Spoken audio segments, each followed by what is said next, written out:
It goes to those educational officers. Then bitang promote borwato nija bobia mamau. Jebu mamakai. Agal Emmanuel Jeb Kampa Borgeri bitang jeng rujunanai. Then promote boro EM janaikai satin jadang hamnaya bai jebu juktigia. Giri गासिबो स्टाफा दिनै माने सांग्रां जानो बाध्य जादों regular attendance होनो बाध्य जादों गासिबो मास्टारा रेगुलार जानायनि जाउनाव रेगुलार क्लास लादों गथ'फ्रा जेरैबायदि सोलोंथाइ मोननांगौ बेखौ मोननो हादों। नमस्कार आं श्री अमर सिंह ब्रह्म जनरल सेक्रेटारि अल बड' सिनियर सिटिजेन्स फराम आरो खाथियाव दं जोंहा बड'लेण्ड जनजाति सुरक्षानि वर्किं प्रेसिडेन्ट आरो क'क्राझार डिस्ट्रिक्ट ट्राइबेल संघनि आफादगिरि दा दिनै गासिबो खोथाखौ बिथांमोनहा बुंखाबाय दारो बिथाङा स्पष्ट होबाय दिनै जोङो गोजोननाय मोनदों गोजोनदों जोङो मोनसे केसआव बे जाहैदों जाय हिरा सरनियाया फेक एसटि सार्टिफिकेट लानानै दिनै 10 बोसोर एमपि जानानै थांबाय बेनि सायाव गोबां बोसोर जुजिनानै बेनि कास्ट सार्टिफिकेटखौ जोङो केन्सेल खालामहोनो हादों आरो दिनै नमिनेसनाव बिथाङा रिजेक्ट खालामजाबाय दिनै बियो एमपिनि केन्डिडेट जानो हायाखै नाथाय बेखौ बुंनांगोन नब सरनियाया सासे बिराद निर्लस लाजिनाय गैयै गिनाय गैयै मानसि दिनै आगोलाव बियो बर' कसारि होननानै एसटि सार्टिफिकेट लानानै 10 बोसोर एमपि जाखांनानै कर्टआवबो गावखौनो आं बर' कसारि होनना लानानै माने बे लास्टआव जेनबाय बर' कसारिनि जेबो प्रुफ होनो हायैयाव आरो दिनैहाय बिथाङा बेजों जेननायलाय माबा गावखौनो राभा होननानै राभानि जानानै राभा साबकास्ट जानानै बिथाङा एसटि सार्टिफिकेट गोदानै दिहुनबावनानै आरोबाव बिथाङा नमिनेसन होदोंमोन दा अब्ला नायदो सानसे बेलासे बे बर' कसारि होननानै लायो आरो बेजों जायलाय खामानि जायलाय गावखौ राभा होननानै लायो होमबा बेसेबां दुरन्धर प्रकृतिनि मानसि बे नब सरनिया दा बेफोरबायदि मानसिखौ जोंनि गासिबो ट्राइबेल माहारि बर' माहारिया मुगैनांगौ निन्दा खालामनांगौ दा बिथांबादि मानसिया दिनै जेनबाय जोङो गोजोनबाय नाथाय बिनि उनावबो जोंहा माखासे माने सरनियाफोर दिनै देखा दास टाइटेलनि मानसि दिनै केन्डिडेट दंबावो बिथांमोननि निश्चय कास्ट सार्टिफिकेटआबो हिरा सरनिया जेरै लादों बे रोखोमनि एखे प्रसेसजों बिथांमोनहा लादों आरो हिरा सरनियानि कास्ट सार्टिफिकेटआ एसटि सार्टिफिकेटआ जेरै केन्सेल जादों एखे प्रसेसजों जों आवगायलांगोन जों जुजिबाय थागोन जाहाथे बेबादि फेक सार्टिफिकेटजों जोंनि ट्राइबेलनि मानसि जोंनि ट्राइबेलनि खथाखौ जाहाथे सेनो हाया बेनि थाखाय जों गासिबो रायजो राजा साखाफारा जानांगोन आरो जोंखौ बयबो जाहाथे मदद होयो आं बेखौ दिनै बे प्रेसमेन्टनि गेजेरजों खावलायगोन दा बेजों लोगोसे आङो मोनसे खोथाखौ सरजाबफानो लुबैदों दा जोंनि गोबां इन्टेलेक्सुयेल दं जोंहा बर' समाजाव गोबां लिडार दङ नाथाय बे नब सरनियानि केस दिनै पृथिबि नारायण देबनि केस बा नैबे घनश्याम दासमोननि केस दा बिसोर जे एसटि लानानै एसटिनि माने सुबिदाखौ लानो थांगासिनो दं बिनि सायाव रावबो दिनैसिमबो जेबो गोब्रा काउन्टार खोथा बुङाखै बे मोनसे दुखु खालामनो गोनां दा बेबादियावनो गुबुन हारिया जोंनि एसटिनि सार्थ एसटिनि इन्टारेस्टखौ बिसोरो सिखाव भाबै माने लाखोमानानै सोलिनो नागिरगासिनो दं दा बे बेलायाव जों नुनो मोनदों जोंनि माने गोबां इन्टेलेक्सुयेलफ्रा जेबो माने मात होआ काउन्टार माने बिथांमोनहा प्रटेस्ट खालामा दा बे जोबोद दुखु गोनां दा जों जा एसे संगठन दल संगठन ज' जानानै जों जुजिदों आङो आसा खालामो जोंनि बे दल संगठना एखेबारे निस्वार्थ भाबै जोङो खौसेयै इयुनाव जाथिनि बेबायदि सुथुरफोरनि एगेन्स्टै जोङो जुजिलांनांगोन बेवहायनो आं मोनसे खोथाखौ हांगारबावनो नागिरदों दिनै जोंहा रिसेन्टलि क्लास 10 नि जे मेट्रिक रिजाल्ट HSLC जेनाखि एग्जाम बे एग्जामनि रिजाल्ट ओंखारदों बे ओंखारनायाव दिनै चिरां जिल्लाया हाइस्ट पार्सेन्टेज पास जानाय जोङो नुनो मोनदों दा BTCनि एलेकानि रिजाल्टआ अलमस्ट मोजां नाथाय बे मोजां रिजाल्ट जानायखौ पार्सेन्टेज गोजौआव दावखोनो हानायखौ लानानै जोङो नुनो मोनदों माखासे निउज पर्टेलनि एंकरफ्रा बे क्रेडिटखौ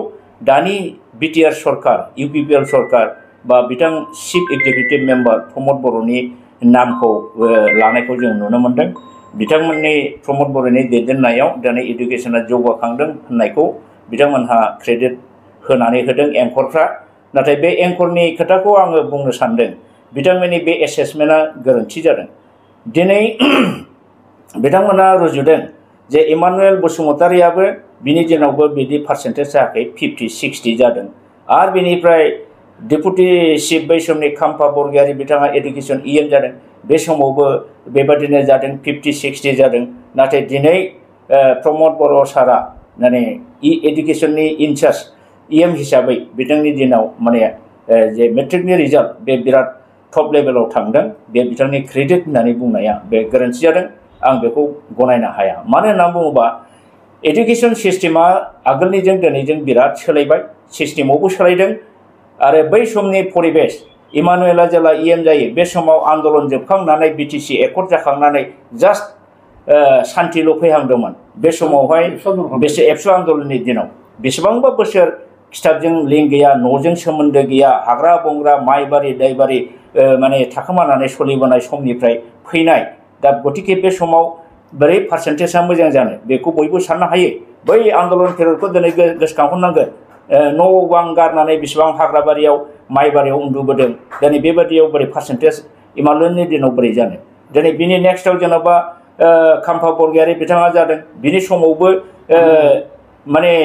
इसेबां माने माबा जाजोबाखै आरो बे समाव एबसुखौ लानानै सेंग्रा सिख्ला उन्दै उन्दै स्टुडेन्टफोरखौ उन्दै उन्दै हाइ स्कुल एमइ स्कुलाव फरायनाय गथ'फोरखौ प्रमद बर' बिथाङा निजेनो लैहोर लैहोर खालि प्रग्राम हख्राव होबाय थादों लामा जथेदों होननानै मा होनो रेलगारि जथेदों जों नेसनेल हाइवे जथेदों नामाव आन्दलन खालामदों नमिनेल नाम मात्र आन्दलन बिथाङा खालामदों बे समाव फरायसाफोरखौ बिसोरो सुख मथ' फरायहोनो हायाखैमोन हाग्रामानि दिनावबो अब्ला रिजाल्टआ बोरै मोजां जानो बिनि बादैबो दिनै एडुकेसननि एग्जामिनेसननि जे सिस्टेम बहुत सोलायबाय 50%आ दा OMR सिटआव जायो येस एन्ड नो बा नों कारेक्ट नाम्बारखौल' थिक होनाय बेथ' इजि सिस्टेम आरो इन्टारनेल एसेसमेन्ट जायो इन्टारनेल एसेसमेन्टआव मार्कफोरा मोजां फैयो आरो बेनिफ्राय 50%ल' मेइन परिखाया जायो दा बे हिसाबै दानि पास जानायनि जेनाखि सुबिदा बे सुबिदाया साबसिन गोरलैसिन आरो बेजों लोगोसे सर्व शिक्षा अभियान मिशन एबा समग्र शिक्षा अभियान मिशना दिनै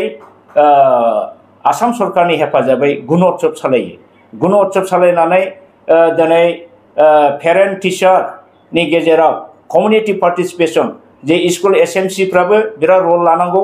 आरो स्कुलखौ मोजाङै नायनांगौ बेंनांगौ होननानै बिथांमोनखौ गोबां एवारनेस होनाय जाबाय गुणोत्सवनि दारै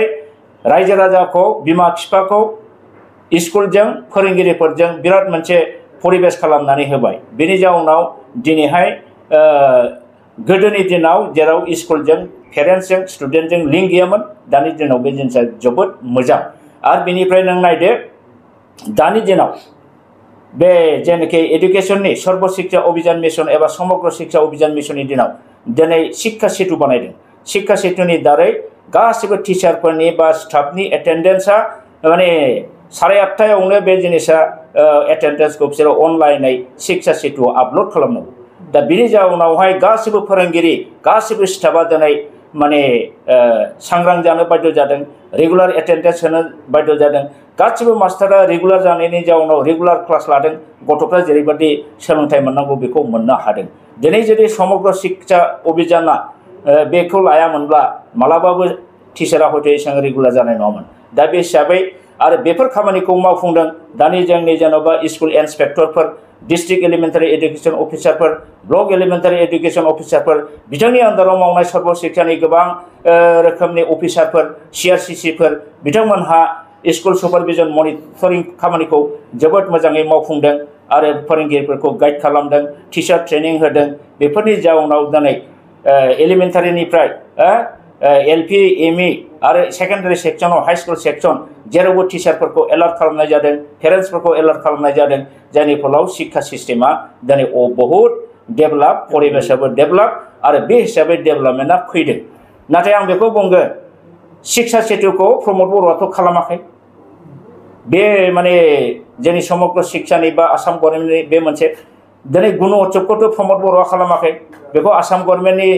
बुंनो थाङोब्ला चिफ मिनिस्टार हिमन्त बिश्व शर्मायानो गुणोत्सव सिस्टेमखौ लाबोदों बे गुणोत्सवनि दारै एडुकेसन सिस्टेमा बहुत डेभेलप जादों आरो गुणोत्सवआव जाय A+ मोनदों बिथांमोननो 25,000 एककालीन माने दान होनाय जादों बे 25,000खौ मोननो थाखाय बहुत मास्टारा गावबागाव स्कुलखौ माने बेनि माने मा होनो मेंटेनेंसखौ स्कुल सालायनायखौ फरायसालिमाखौ बहुत माने डेभेलप खालामदों स्कुल शिक्षा परिबेशा डेभेलप जादों आरो बे हिसाबै दानि गथ'फोरनि जे पारफरमेंस कम्पारेटिभलि मोनसेया जाहैदों परिखानि एग्जामिनेशन सिस्टेम सोलायनाय प्लास मोनसेया जाहैदों गुणोत्सवनि दारै पाब्लिकफोरखौ एवारनेस खालामनाय स्कुलनि प्रति माने नायनाय बेंनाय खामानिखौ जौगाहोनायनि थाखाय जोंनि दानि एकाडेमिक जेनाखि एटमस्फियार बे बहुत हाई लेभेलाव दा फैगासिनो दं आरो बे हिसाबै रिजाल्टआबो बे रोखोमै दा दिनै साबसिननिफ्राय साबसिन जाबोगासिनो दं दा बेवहाय बिथां प्रमद बर'खौ आगोल इमानुवेलजों खाम्फा बरगयारि बिथांजों रुजुनानै दिनै प्रमद बर' इएम जानायखाय साबसिन जादों होननाया बाहाय जेबो जुक्ति गैया बियो माने बिथां प्रमद बर'खौ बाखनायनानै पाब्लिकनि लेभेलाव मोनसे